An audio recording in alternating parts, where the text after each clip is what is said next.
So today, I'm going to give my impressions on the visual novel Chaos Child.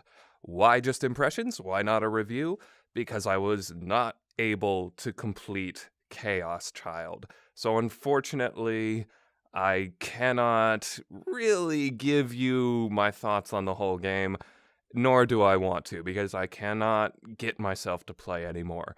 I play it for about 5 minutes at a time, and then I'm already like, I'm bored. I don't give a crap. So all I can really talk about is why did I get to that state? Because believe it or not, at the beginning of the game, I liked the game just fine.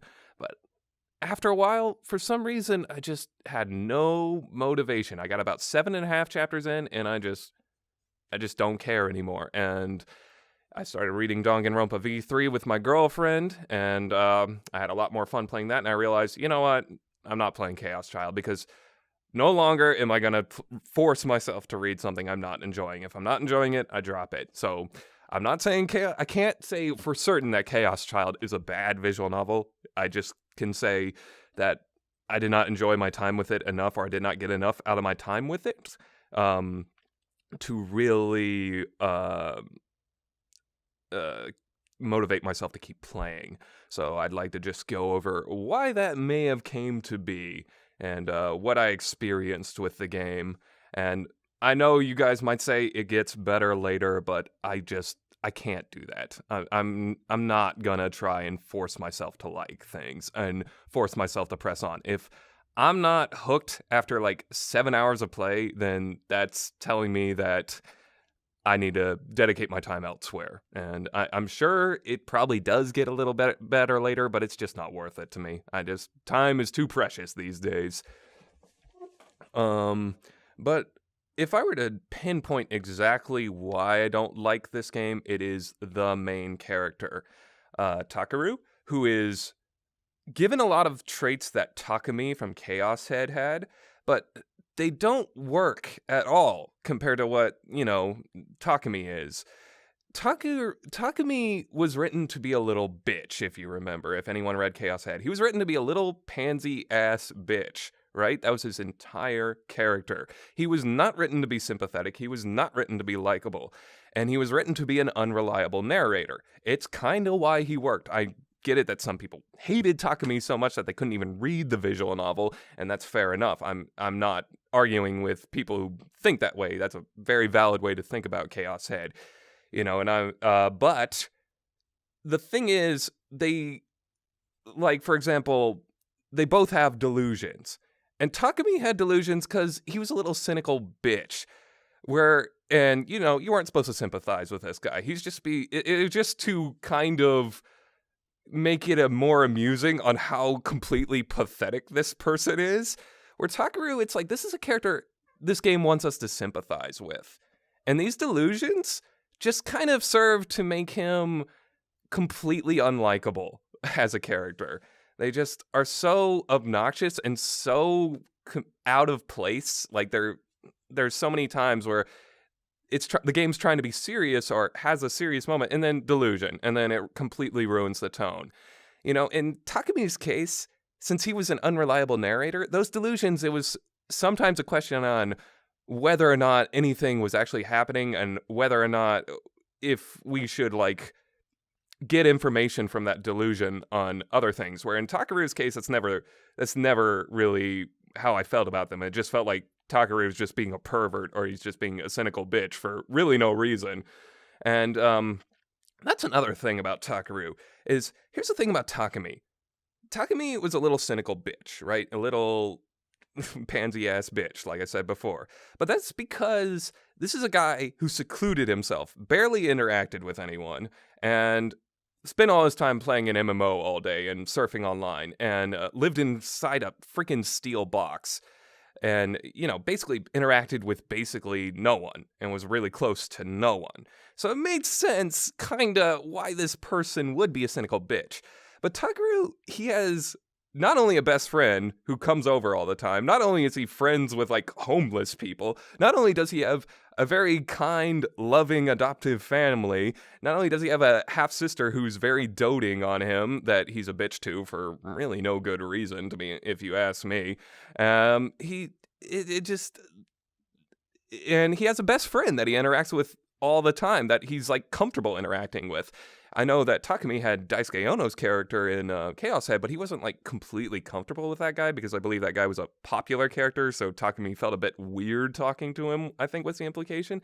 Or Taguru, it's like, why is this guy like this again? Like, why is he so, bitchy again? Why is he so like unbelievably perverted again? It just, I know it's probably trying to say, well, he's a teenager. Teenagers can be pervert. But the thing about it is Takaru is perverted in situations even when it absolutely shouldn't be. It's like, why is Takaru so crazy?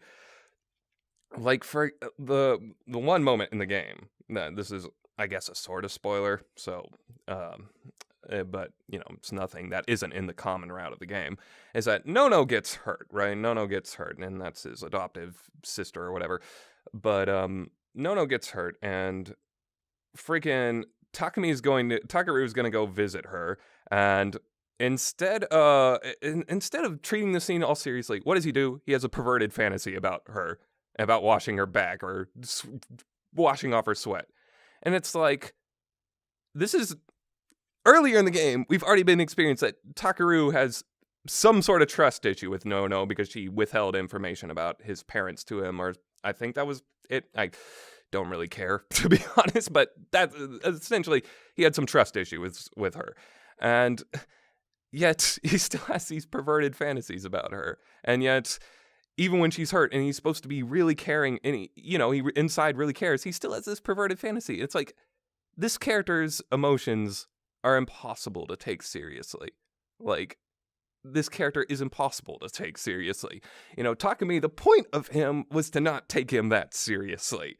But this character, I'm like, am I supposed to like this character? Am I supposed to be sympathetic with a character who freaking has perverted fantasies about his adoptive sister who got hurt recently? Is that really the kind of character? It's like this author, he was trying to make him kind of a combination between Takumi and Okabe, and he thought, oh, well, I'll make Takumi more human, and that'll be enough, and I'll make him have some of the quirks Okabe had, and that'll be, that'll make him a likable character. But instead, all it does is make him a completely, like, unbalanced character, and it makes him unreasonable at times. The thing about Okabe is, even though, some people find Okabe annoying because he's obnoxious, he is very obnoxious, but Okabe never does anything like, it's like, okay, that's going too far, man. Like that's going way too far, man. Like you're a pathetic son of a bitch. Like, the worst Okabe does is he grabs Ruka's crotch, right? When he thinks that when Ruka turns into a girl or whatever. That was more of a funny thing, right? Because Okabe's not doing it to grab a girl's crotch. He's doing it because he thinks, oh, you're just fooling me here, right? No, I'm just being ridiculous because my whole character is ridiculous. Where Takumi's not like that. I mean, Takaru's not like that. Saying, why did their names have to be so similar? Jesus Christ. And I don't know. I cannot stand this main character, which sucks because, his voice actor, who is Kirito-kun, who's also an awful character, but his voice actor is not awful, is a really good voice actor, and he really, really tries to make this character entertaining, and I love the performance he gave, and he's the best thing about Takaru as a character. And it's possible, yeah, Takaru might get better later, but the thing is, I don't give a shit about him now. I don't care now, and I hate him. And I noticed that when I was seeing the perspectives of the other characters in the game, I was much more into it. But the second I went back to Takaru, I'm like, Takaru again. So clearly, I hate this character so much, and in a first-person game, if you hate the main character, you're not going to like it.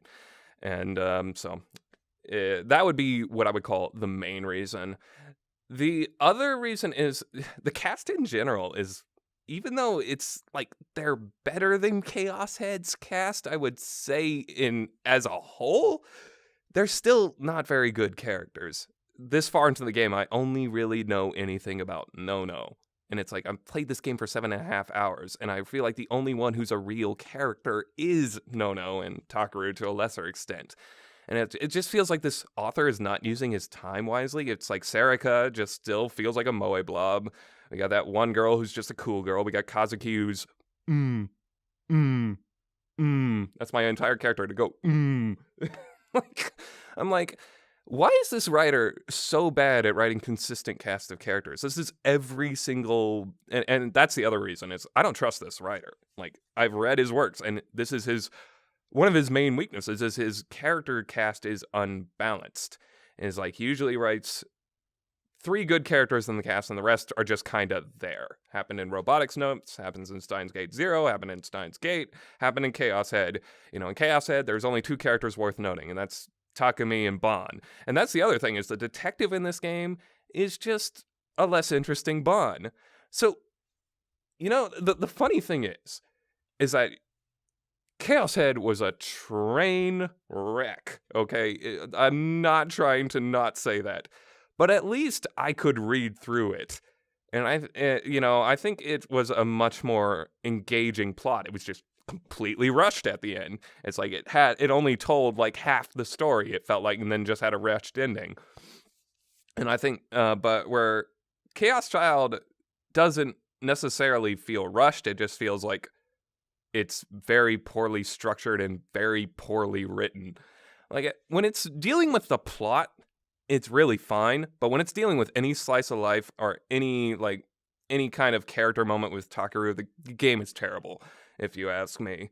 And I think one of the real kickers is when later in the game there's this extremely long fan service scene where basically it's this upskirt scene. But whatever. I'm not gonna. Every visual novel has these because it's like, oh well, there's no hentai scenes in this game, so I have to put pandering in where I can. That's sad that visual novels have to write like that, but they do because that's what makes sales and whatever. I'm not gonna really dwell on that. I just try to ignore them at times when I feel like they don't fit the story. But the thing is, this scene went on for like 25 minutes, and I think this was the real kicker. I'm like, 25 minutes of this scene that I think the author really found funny. And it's like, no one taught this author that, hey, if a joke doesn't work, you need to, or at least comedy needs to be quick. You cannot just dwell on a joke for ages and in hopes that it'll eventually be funny. And this was the most painfully awkward scene to read. It was not funny. It was not entertaining. I just was baffled. I was baffled at how bad this joke was. And, this is one of those things where it's like, I cannot believe this is the man who wrote Steins Gate. Steins Gate was so funny and so entertaining because Okabe, he just really hit the mark with that character. And yet, every other visual novel, even Steins Gate Zero, where he attempts comedy, it's so forced. It's so completely unoriginal. And it's so just bad. Robotics Notes had its moments. I'll at least say that. It was the best comedy he wrote outside of Steins Gate, but it still was nothing that special. But at least it didn't seem to hinder too much. And I don't know. That's another thing is because these characters are not much of characters, their group chemistry is really weak. Like, their group chemistry is really down to, well, let's not make Nono mad. That's it. That's really all I have to say about their group chemistry and them as characters, is that they don't have interesting interactions with each other. And maybe it's because I've read stuff like Rose Gunstays and House and Fata Morgana that I'm very, very picky about this stuff now. But, you read House and Fata Morgana and it's like a million times better written than this game. It's like the characters are more fleshed out in an hour than 7 hours of this game. They feel like, and I think it's because, to write good characters, you need to make sure your characters have opinions, right? That's one thing that a lot of authors, it's like they should have a variety of opinions of different intensity levels, but basically all these characters just seem like they really don't have much to talk about. And, they talk about the case and they talk about maybe perverted stuff, and that's about it. And it's just, they're so boring. They're so boring. And that's the thing about this game. It was so incredibly boring. So, unfortunately, I cannot press myself to keep on going. And of course, sort of spoilers as well, I guess, but not really. The Gigolo Maniac thing just completely ruins the horror element for me. Because it's like, oh boy, you gave the main character superpowers. Oh boy, this is really, superpowers in horror. Giving the main character superpowers in horror, those go hand in hand, just like they did in Rewrite, right? Except it doesn't go hand in hand because when you give the main character superpowers in a horror, you're not really giving us much reason to have tension anymore for the main character because it's like, okay, how is he going to cop it out with his superpowers or whatever? And even if he doesn't, it's hard to get that out of your mind. It's one of those things where it's like, the writer could choose not to cop it out, but in your mind, it's hard not to convince yourself, well, he'll probably still get out of this because with his superpowered bullshit. It's one of those things where you kind of lose faith in the author. And that's the other thing is I don't have a lot of faith in this author. I don't have any faith he'll write a good villain because he hasn't written one good villain yet. So, I mean, maybe he did it in this game. The ratings of this game seem to be high, but overall, I just can't get into it. I do not like this game. So I'm done with it, which sucks because it was like $40. What a waste. And, my girlfriend actually got less far into it than me. She only read like 3 hours worth, and she kind of wants to play it, but she hasn't gotten into it, so I don't think this game has really hooked her either. And, she read through Chaos Head as well, so overall, even though Chaos Head is a train wreck, let me emphasize, it is a train wreck, I think it was more engaging to read through. Basically, it was it was an entertaining experience, but the story as a whole, collapses on itself. It's one of those kind of stories where it doesn't have a lot of value, but at least it was kind of fun to read. And the other thing I've been doing is playing through Danganronpa V3. And Danganronpa V3 is a Danganronpa game. And yeah, that's about it. It's I like it, I know, but once you've read through 1 and 2, it's good that it isn't trying to be something it's not. But at the same time, it's not really a fresh experience anymore.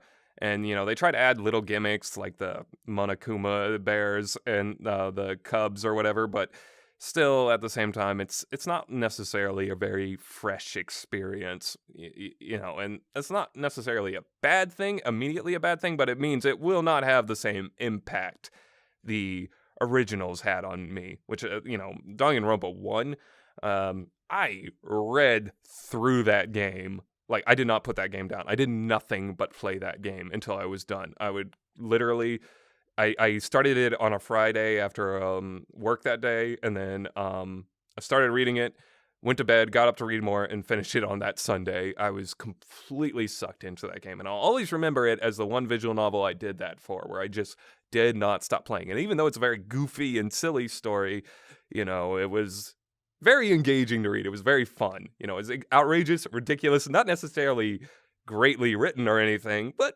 fun. And, I'm not going to deny fun. If a story needs to either be really fun to read or really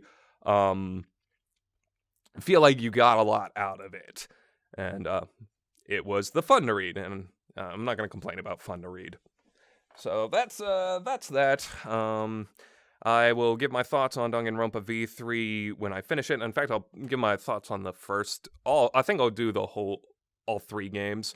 A shame that I didn't like Chaos Child, but hey, what can you do?